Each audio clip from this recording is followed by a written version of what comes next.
Hello, ladies and gentlemen. This is Upward Joseph, and let's talk live. Kenneka Jenkins, exposing the lies in the community. All right, let's talk. Well, today, people, it has been such an interesting day. I am here, I am live, and I am going to talk about some things, peoples. People's Kenneka Jenkins, exposing the lies in the community. You guys come on in. You guys come on in. You guys come on in, for there is so much to talk about, peoples. You guys come on in. Peoples, for many years, I have sat back in the Kenneka Jenkins community and I have listened to this hilarious and nefarious nonsense and madness that many people have spoken.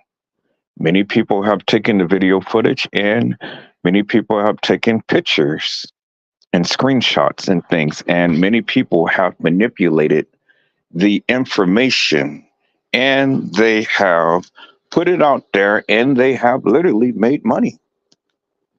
There are still some YouTubers till today who consistently and insistently keep putting the spin on the Kenneka Jenkins case only to line their pockets. Now, I'm not worried or I'm not mad that they're lining their pockets and things because, hey, if fools wants to give fools some things, well, then let the fools give it. But the thing is, peoples, what I am concerned about is that the lies that they spread is literally infecting different people who are believing that. And so I have always been one who has been a champion in this Kenneka Jenkins case. Now, did I get everything right? Maybe not.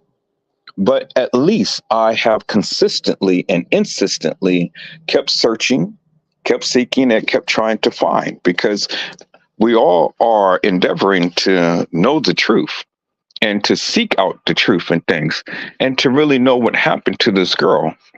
But even in that quest for doing so, I'm not saying that I got all of the proof and the truth, but what I am saying is that with my eagle eyes, I can spot things and I can call out things that is just not is. And so if that deems to be the truth or the proof, well then so be it, peoples. And so I came on just briefly because I wanted to talk about this kitchen that was supposed to have been edited.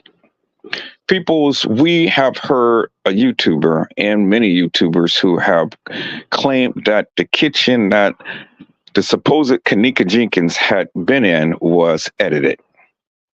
And I am here to tell you, people, that the kitchen has never been edited. Yes, there's two different kitchens. There's one on the upper level and there's one on the lower level. And so, peoples, when we use common sense, then we can be able to discern and decipher that the two kitchens are slightly different. Yes, they somewhat look the same, but they are slightly different. And so, with a trick of the eye, peoples, and with a trick of the people's imagination, you can be able to falsely make something happen. I've always said, peoples, that you can't put someone in where they never been. And so, people's, the more and more that I continue to keep diving deep into this Kenneka Jenkins case, the more that I'm beginning to see. And it's really crazy, people, with the narratives that these people are coming up with. But, like I've always said, I'm here to debunk and to debate the people. I have yet to have anybody debate me on my channel. And so, thus, I am still winning after almost 7 years of talking about this case. Now, peoples, tonight, and just briefly, I am going to go over how the kitchen has never been edited. And when they had said that this supposed Kenneka Jenkins had walked certain halls and things, well, let's just say that never happened. Now there is, literally a lot of information that's out there that claims that Kenneka Jenkins walked the halls of this establishment.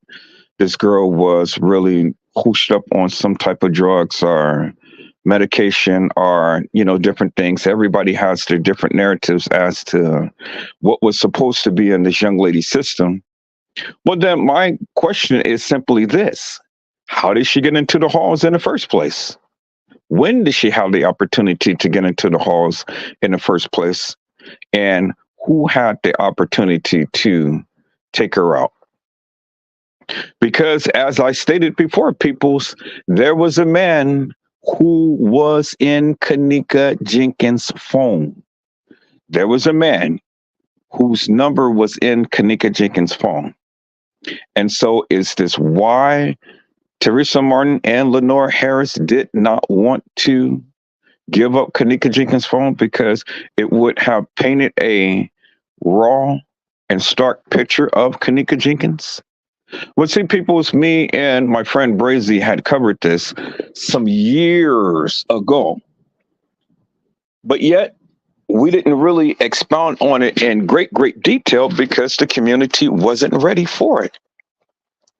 And so now I think that the community is ready to hear what we have to say.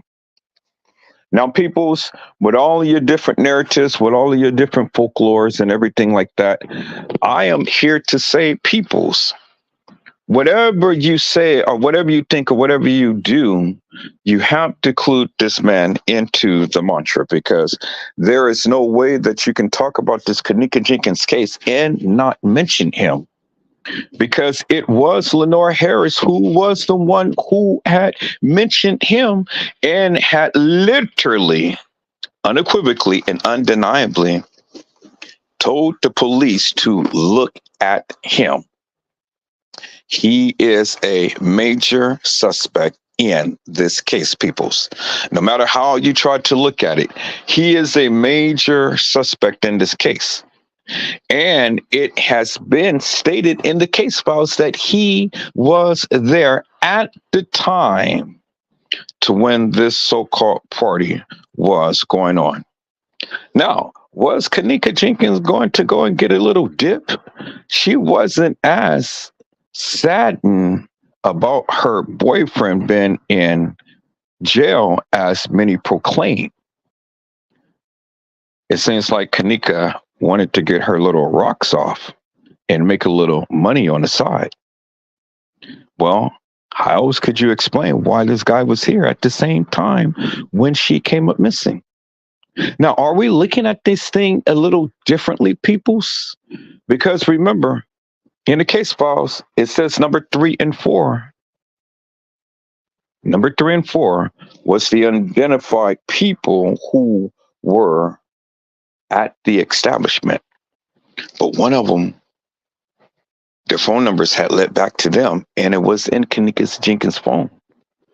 And it was Lenore Harris was the one who had literally had told the police, you need to take a look at him.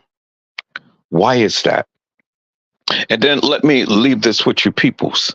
Remember when Lenore Harris was being interviewed by the reporter, the news reporter, and she just outwardly, inadvertently just said without regard and things, without being pressed, your clothes don't make you who you are. My sister wasn't down here selling anything because this establishment is known for doing certain things. Well, nobody asked you that. Nobody asked you that, but you yielded that information. So were you saying that out of guilt or what? See, peoples, you got to take the people for what they say. And that is what she said. And because Lenore Harris had said that, peoples, that let us know, hey, we need to take a look at him. And so nobody is off the table, people. Nobody.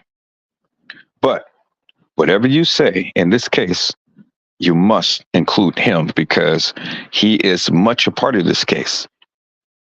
And so it really doesn't matter what the toxicology report says. It really doesn't matter what the mantra that the kids were saying and stuff. It really doesn't matter whether it was a party on the west side of Chicago and they brought a cadaver over to the Marriott and then subsequently the Crown Plaza,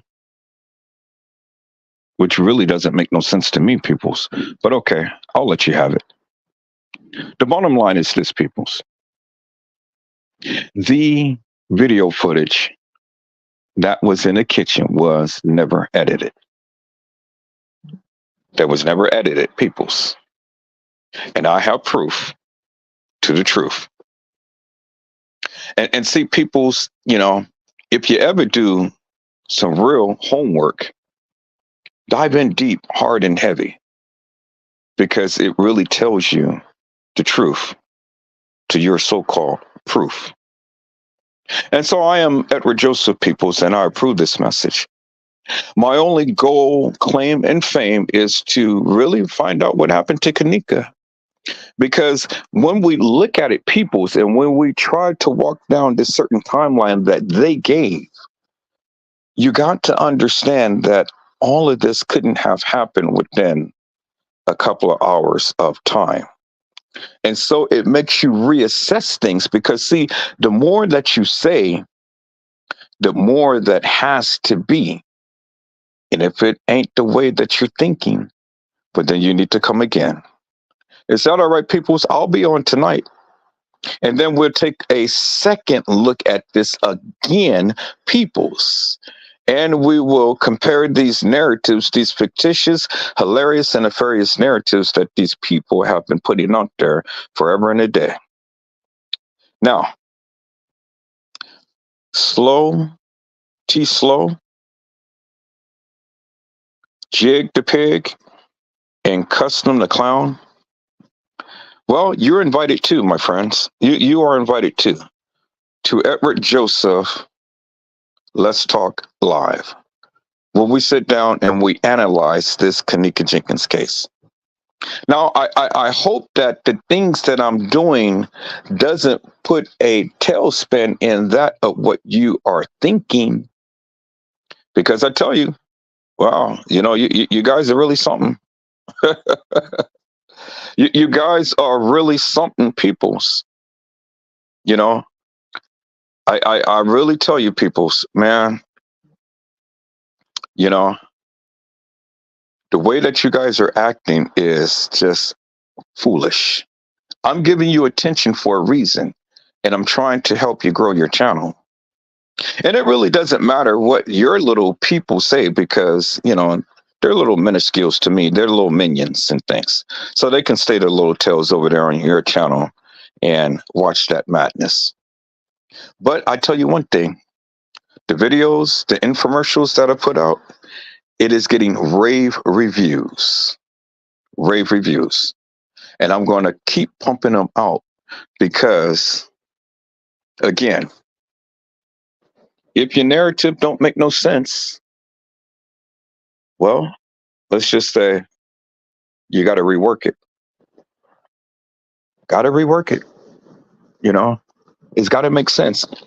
You got to make sense of how Kenneka Jenkins came from a party on the west side and ended up at the Crown Plaza. Because let's be frank, the Crown Plaza paid the money to Teresa Martin, but the Marriott never did. The Marriott never yielded not one single dime. Not one single dime. So that is important, people, to note. The Marriott never lifted up one dime. The Marriott never accepted any type of responsibility whatsoever. So stupid people can follow stupid people. I've already showed you that on last night that when T Slow tried to make it seem like Kenneka was taken to the Marriott, well, then help me to make this make sense. Why is it that every case file, why is it that every post, Why is it that everything that these people have ever said and did, every video, every posting, every picture, everything that was ever in this particular case has stemmed from the Crown Plaza? If TY and Irene's live was filmed at the Marriott, you would think, peoples, that the Marriott would be included in any court documents that TM has ever been issued.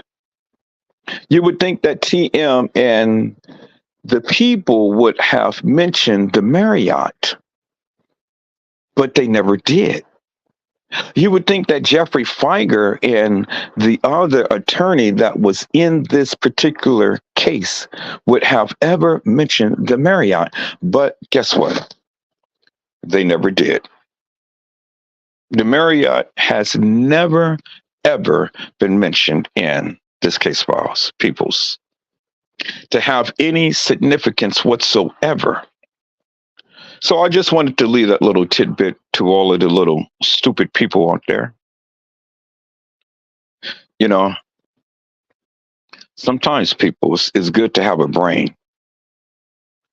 But being a scarecrow hanging on a limb, that'll make you limp, and that'll make you a wimp. That's all that I have, peoples. Don't scare the crows with your narrative. Because, crows are smart. Crows are very smart. But scarecrows are dumb. Think about that. You'll get it at some point in time if you think and don't blink. All right, peoples, that is my alarm. It's time for me to go. So I hope I had said something to encourage your hearts upon today. Tune in again next time to Edward Joseph Let's Talk Live, Edward Joseph Kitchen, Edward Joseph Gospel Hour, Edward Joseph's Blessings Giveaway 2024 will come to you with something wonderful. I love you with the love of Christ, and there's absolutely nothing you can do about it. Peoples, mask up and be safe. And again, peoples. And again, peoples. Think about it before you blink about it. Think about what you say, peoples. If the Marriott has never been sued, well then, how could that be a major factor in the Kenneka Jenkins case? The only thing you do is make this case in disgrace. That's it. That's all, people, until tonight. And if the Lord says the same, I'll see you then. God bless you all. Thank you for watching.